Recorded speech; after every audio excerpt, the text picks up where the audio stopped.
चलो question number 5 exercise 6.1 question number 4 तक हमने लास्ट लेक्चर में किया था।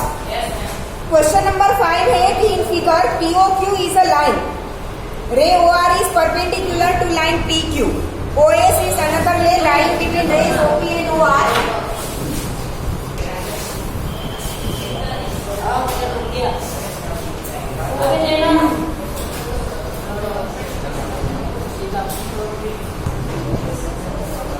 POQ is a line, OR is perpendicular to line PQ. OR is perpendicular, that means this angle is of 90 degree. OS is another line between OP and OR. OP and OR के बीच में कोई another ray है OS. ठीक है? Then prove that angle ROS is equal to 1/2 of OQS minus POS. हमें given है, given क्या दिया, हमें दिया क्या है, OR is perpendicular to line PQ. रे OR is perpendicular to line PQ. इसका मतलब क्या होता है कि angle ROQ is equal to 90 degree होगा। ठीक है, नाउ टू प्रूव क्या करना है हमें, angle ROS ROP ROS is equal to 1/2 of angle QOS minus angle POS. यहाँ पे ध्यान सबका, ये है एंगल ROS, ये जो छोटू सा बन रहा है ये है एंगल ROS। उसे हमें क्या प्रूव करना है, 1/2 ऑफ एंगल QOS, ये रहा एंगल QOS, ये जो पूरा बनेगा वो क्या होगा, angle QOS minus angle POS। ये POS को माइनस कर दो, ये QOS में से POS को माइनस करो, उसका 1/2 की वैल्यू क्या होगी, ROS। ठीक है, ये हमें प्रूव करना है। तो उससे पहले आपको दिख रहा है कि ये तीनों एंगल लाइन POQ पर है, तो तीनों का सम क्या होगा, 180 बिकॉज लीनियर एंगल्स। ठीक है, तो क्या पहले हम स्टार्ट करेंगे प्रूफ में, angle POS plus angle ROS plus angle ROQ is equal to 180 degree. ये तीनों एंगल का सम 180 डिग्री होगा। रीजन लिखेंगे हम लीनियर एंगल्स, ब्रैकेट में रीजन लिख दिया मैंने, लीनियर एंगल्स। अब हमें गिवन में है कि ROQ इज इक्वल टू 90, दिख रहा है आपको, तो ROQ की जगह पे मैं 90 लिख दूं। therefore angle POS plus angle ROS plus 90 degree is equal to 180 degree because given.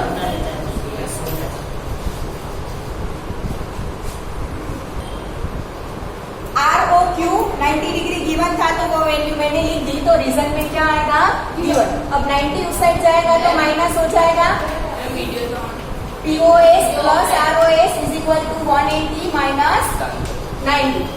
ठीक है, तो क्या हो जाएगा, POS plus ROS is equal to 90 degree. इसे दे दो equation number 1।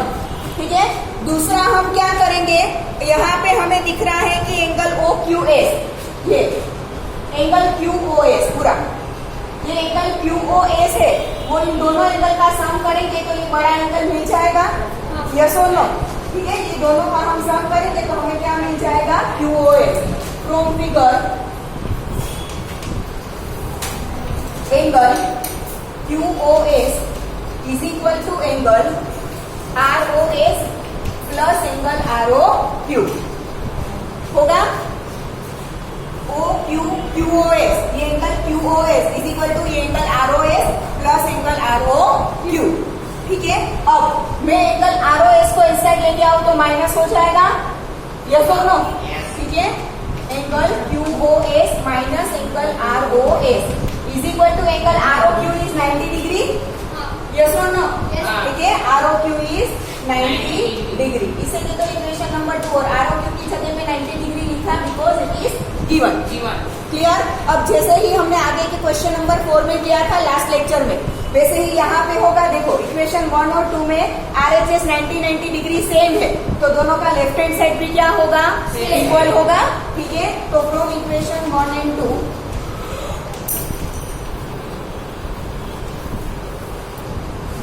Angle POS plus angle ROS is equal to angle QOS minus angle ROS। Clear. दोनों इक्वेशन की लेफ्ट हैंड साइड इक्वल है। अब ROS को इस साइड लेके आऊंगी तो क्या हो जाएगा, प्लस हो जाएगा। ठीक है, और POS को इस साइड लेके जाऊंगी तो क्या हो जाएगा, माइनस। देखो ये एक एंगल ROS था प्लस ये एंगल ROS यहाँ पे आया, एंगल QOS ऑलरेडी था, ये POS को इस साइड लेके गई तो माइनस हो गया। ठीक है, अब ROS मतलब 2ROS 2 times angle ROS is equal to angle QOS minus angle POS। अब ये 2 को इस साइड लेके जाओगी तो क्या हो जाएगा, 2 का रेसिप्रोकल 1/2। ठीक है, therefore angle ROS is equal to 1/2 of angle QOS minus angle POS, जो हमें प्रूव करना था। देख लो हो गया प्रूव।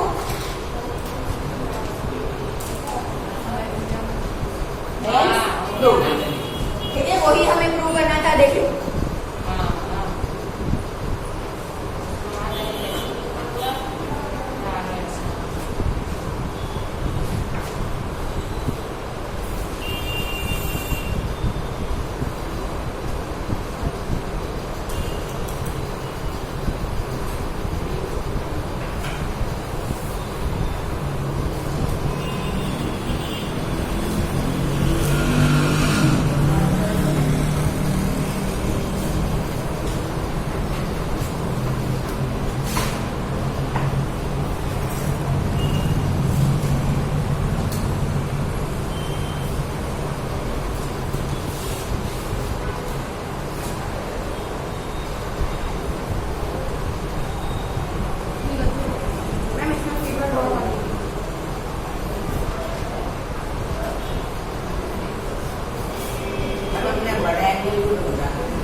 क्या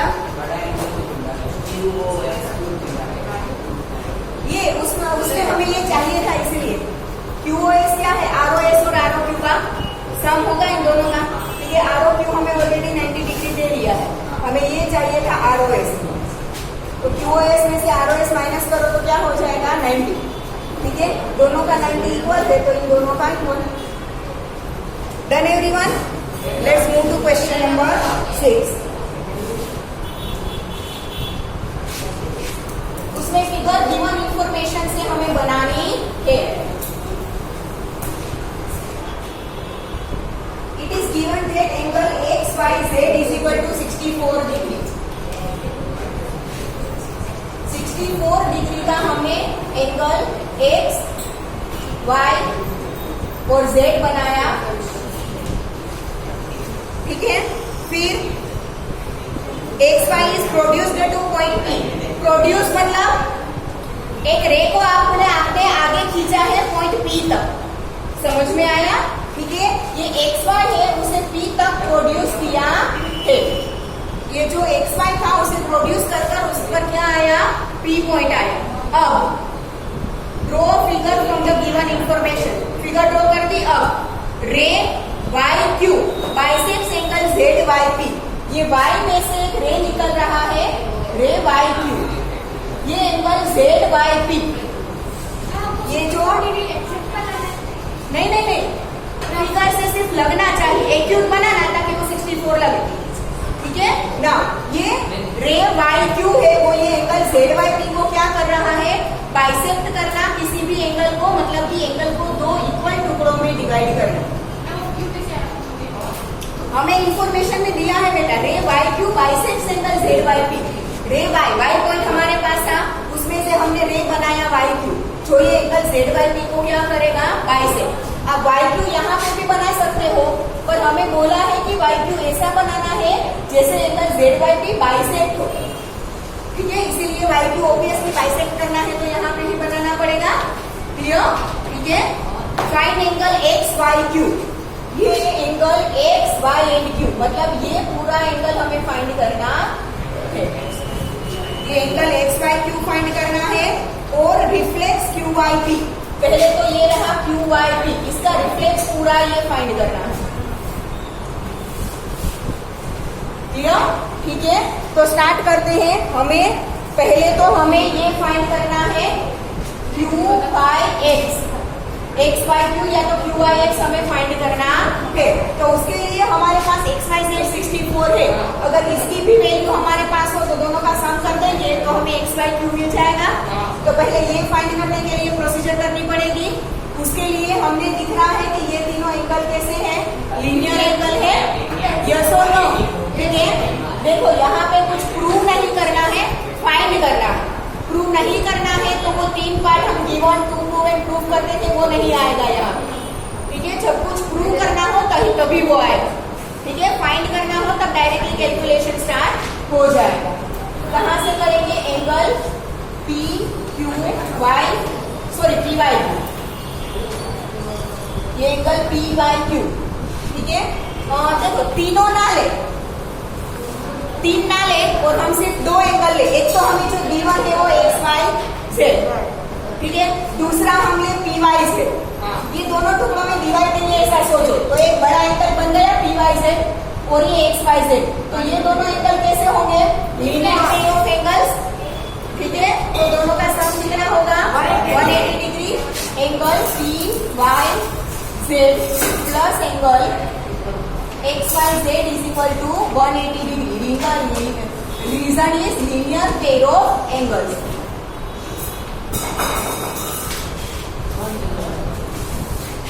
हो गया, ठीक है। अब हमें एक्स वाई जेड क्या है, 64 ऑलरेडी गिवन है, क्वेश्चन में ही दिया है, देखो। therefore angle P Y Z plus 64 degree is equal to 180। P X Y Z की जगह पे 64 क्यों लिखा, बिकॉज इट इज गिवन, ठीक है। 64 को इस साइड लेके जाओ minus, angle P Y Z is equal to 180 minus 64, angle P Y Z is equal to 10 minus 4 6, 17 minus 6 11, 116 degree. ये एंगल पी वाई जेड पूरा हमें क्या मिला, 116। अब हमें क्वेश्चन में दिया है कि वाई क्यू है रे, वो एंगल जेड वाई पी को बाइसेक्ट कर रहा है, ठीक है। हमें क्वेश्चन में ही दिया है कि ये वाई क्यू है वो एंगल पी वाई जेड को क्या करता है, बाइसेक्ट करता है। मतलब ये दोनों एंगल इसके 2 इक्वल टुकड़े होंगे, यस और नो, हाफ हाफ। ये दोनों एंगल पी वाई जेड का क्या होगा, हाफ हाफ होगा, ठीक है। नाउ एंगल हमें चाहिए Z Y Q, angle Z Y Q is equal to 1/2 of angle P Y Z. ये जेड वाई क्यू है वो उसका पूरा पी वाई जेड का क्या होगा, हाफ होगा। रीजन क्या लिखेंगे हम, Y Q bisects angle P Y Z. Y Q है वो पी वाई जेड को बाइसेक्ट कर रहा है, इसीलिए क्यू वाई जेड क्या होगा, पी वाई जेड का हाफ, ठीक है। therefore angle Z Y Q या तो Q Y Z is equal to 1/2 of P Y Z क्या है 116, therefore angle Z Y Q is equal to 58 degree. Z Y Q क्या मिलेगा, 58। अब हमें चाहिए ये पूरा क्यू वाई एक्स या तो एक्स वाई क्यू, हमें क्या फाइंड करना है, एंगल एक्स वाई क्यू। तो आपको दिख रहा है एक्स वाई क्यू है वो एक्स वाई जेड और जेड वाई क्यू का सम है, ठीक है। तो एक्स वाई जेड हमें ऑलरेडी 64 दिया है, जेड वाई क्यू हमने 58 फाइंड कर दिया, दोनों का सम कर देंगे तो एक्स वाई क्यू मिल जाएगा, ठीक है।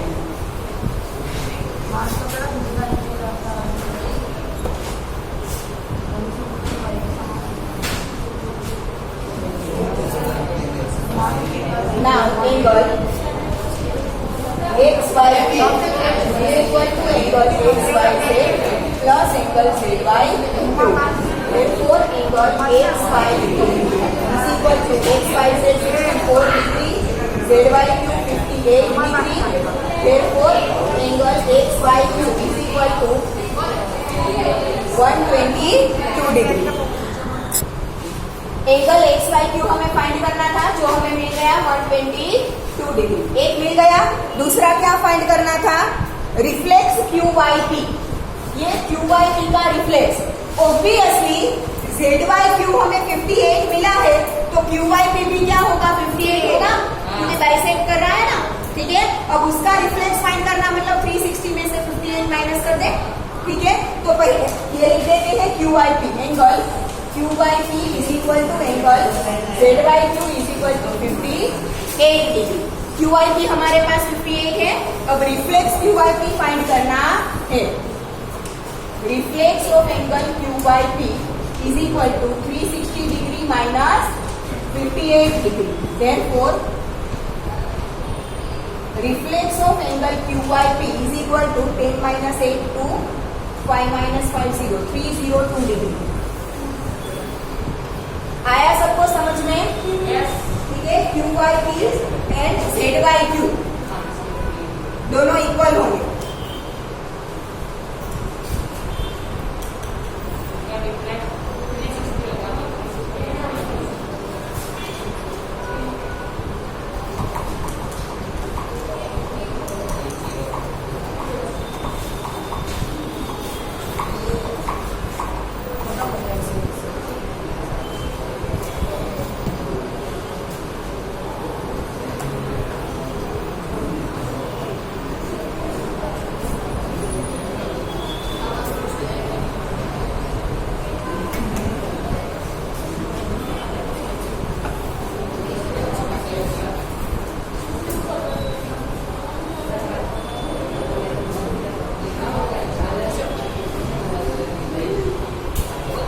Done everyone?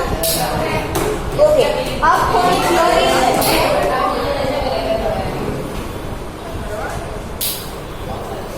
बरात वहां से खड़े हो जाओ. दूसरी बहुत सारी बेंचेस खाली है, वहां पे जाके बैठो. आप और रोहन साथ में नहीं बैठोगे.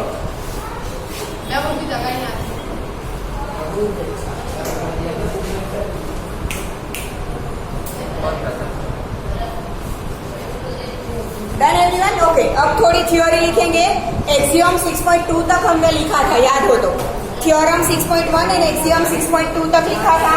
ना axiom 6.3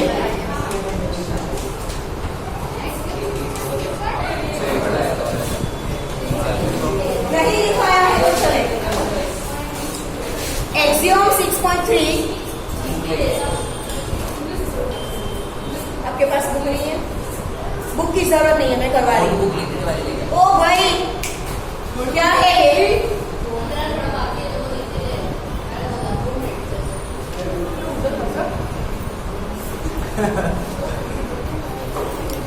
Axiom 6.3. If a transversal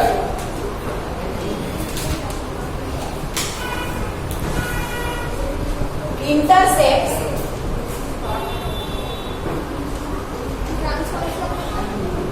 अभी समझाती हूँ, पहले लिख लो. Intersects two parallel lines, then each pair of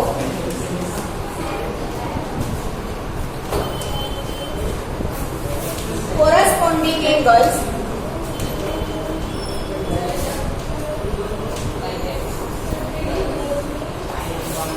is equal.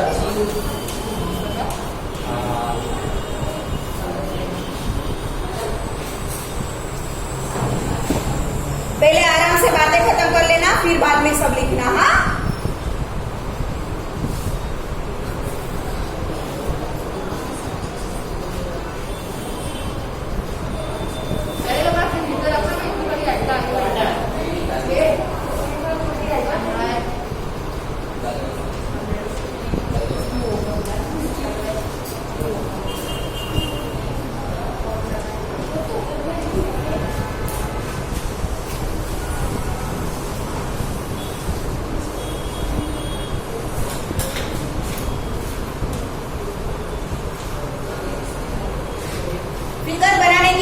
लिए मैंने आपको समझाने के लिए बनाया है।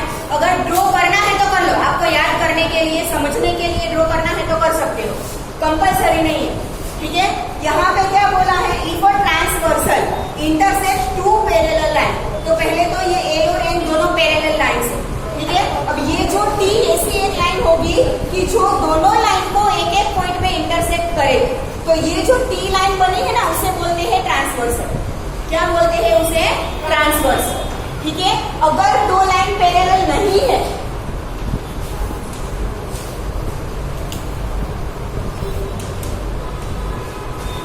एल और एन यहाँ पर पैरेलल नहीं है, उसमें से पास होती हुई एक लाइन, मतलब कि एक ही कॉमन लाइन है जो दोनों लाइन को दो अलग अलग पॉइंट पर इंटरसेक्ट करती है, तो इसे भी ट्रांसवर्सल ही बोलेंगे। इसलिए ऐसा जरूरी नहीं है कि ट्रांसवर्सल सिर्फ पैरेलल लाइंस का ही होता है, ठीक है।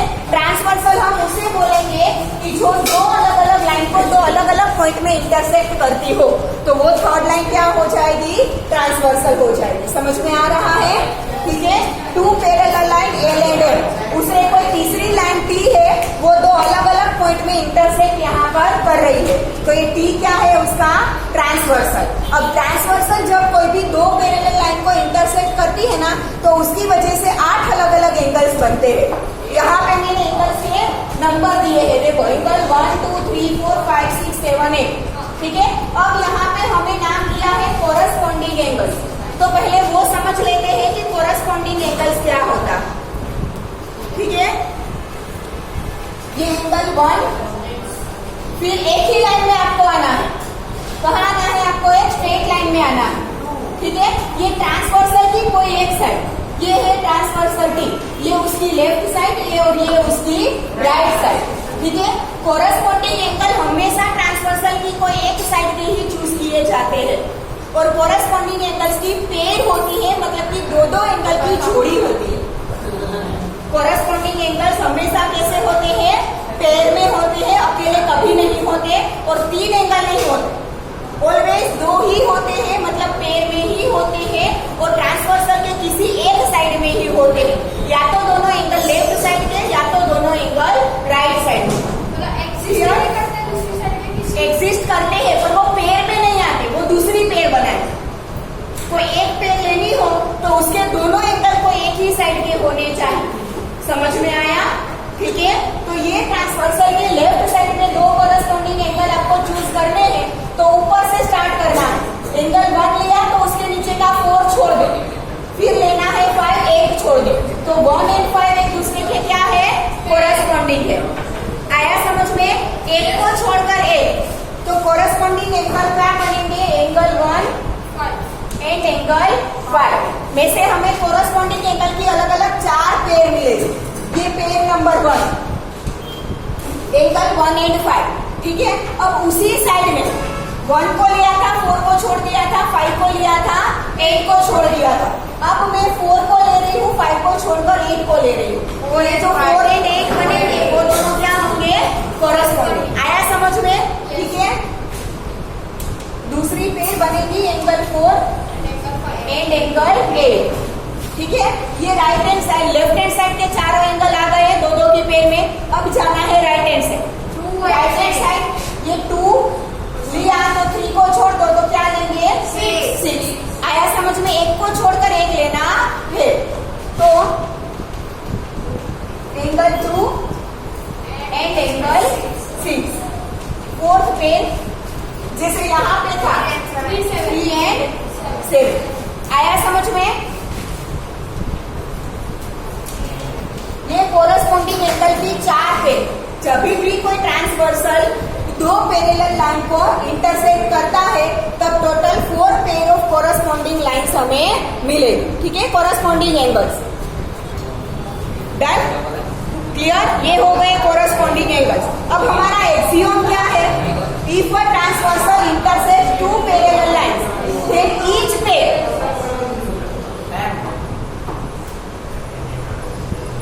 જો તમારે ના ભણવું હોય, ના સમજવું હોય, તો મને મારું ગળું ઢસડવાની કોઈ જ જરૂર નથી સમજાવી.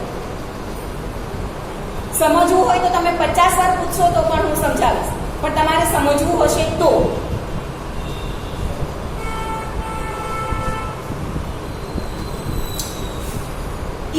transversal intersect two parallel lines, then each pair of corresponding angles is equal.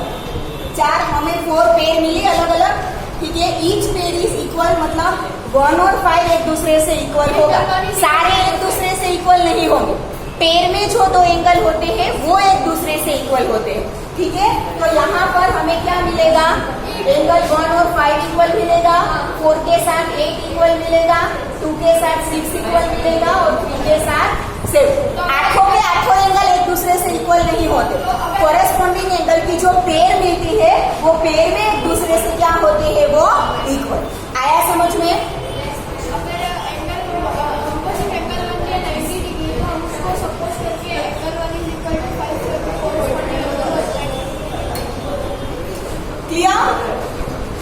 Done everyone. Corresponding angles किसे बोलते हैं और वो ऑलवेज क्या होंगे, इक्वल, ठीक है. पर कंडीशन क्या कि दो लाइन पैरेलल होनी चाहिए तो ही कोरेस्पॉन्डिंग एंगल्स इक्वल होंगे, हाँ, अदरवाइज नहीं इक्वल होंगे. मैंने अभी यहाँ पर दूसरी